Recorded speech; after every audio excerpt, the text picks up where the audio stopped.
Hi mga beso, this is our second day in Siargao and we booked the Southland Tour. Actually, kahit saan ka lang ng mga agency around General Luna pwede mag-book. So we booked this for around 1,900 inclusive of lunch mga be. So first stop ay dito sa Secret Beach sa May Malinaw. Ang chika nila owned daw ni Nadine Lustre itong lupa na to mga be. Apakaganda dito. Very saglit lang kami, siguro around 30 minutes nagpicture lang talaga. Pero kung may time kayo, pwede kayong tumambay dito kasi no entrance fee. Napakapayapa nung dagat nila. Habang siya ay nagsosolo, ang iba ay mahalang-mahalan. Pwede kayo mag-paddleboard, tumambay, umaura. Ako umaura lang talaga. Saglit lang 30 minutes lang, sayang nga. If this world were mine.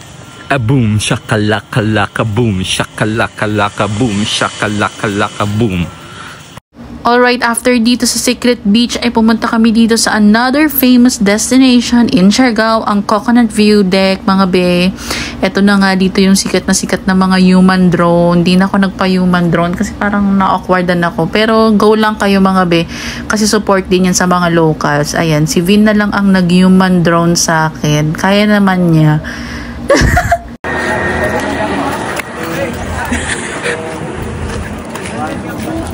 Very saglit lang din dito, nagpicture lang talaga. And next is the famous Sugba Lagoon mga be.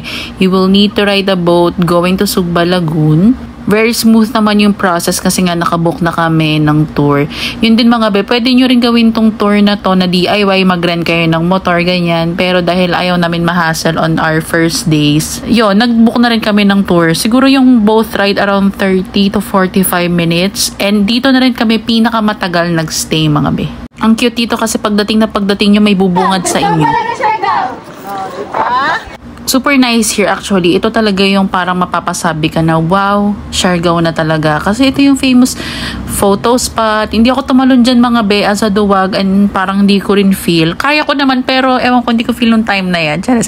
Hindi rin nga ako nakapag-swim dyan masyado. Pero yun nga, maraming pwedeng gawin dito. Mag-kayak, mag-paddleboard, mag-swimming, mag-cliff diving. Pero dahil umaura na lang tayo mga be. So after sa Sugba Lagoon, nag-lunch lang kami kasama to sa tour. Parang may budget kang 200. Kapag sumabra ka sa 200 ay babayaran mo na, yun lang. And next ay nagbiyahe ng malayo-layo para makita itong Pacifico Beach. Medyo north to mga be. Actually hindi to usually kasama sa land tour pero na-miss kasi namin nito yung Mampupungko kaya nag-Pacifico na lang.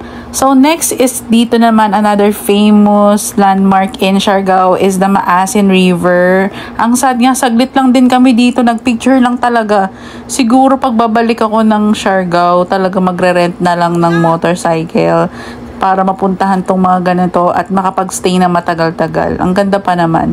So pagka-uwi mga be ay nag-ayos lang, umaura at kakain na tayo for dinner.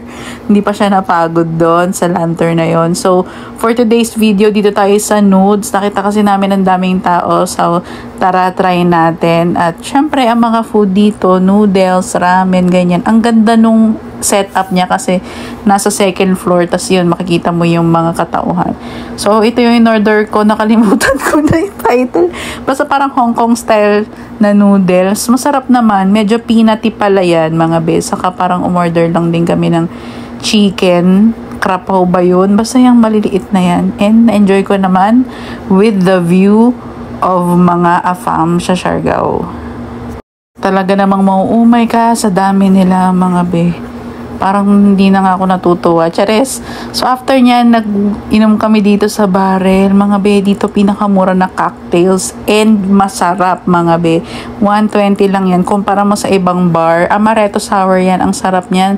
Try nyo. Na-try ko rin yung margarita nila. Ang chill lang namin dito ni Vin. Kwentuhan. Ganyan. Tas by the beach. Ito yung trip ko eh. May ligaw ko po party din. Pero mas trip ko yung inom lang. Tas may view na ganito na dagat. Medyo na tipsy kami dyan kaya nagpasok kami ng ibang mga bars.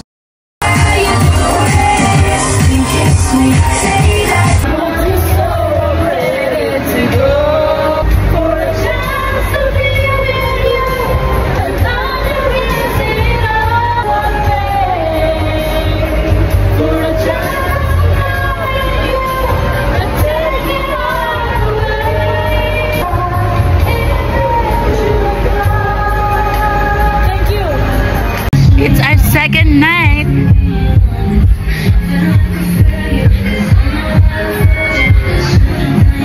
Siyempre, tinapos na naman namin ang araw sa Siargao Beach Club. Yun lang mga be, just been here.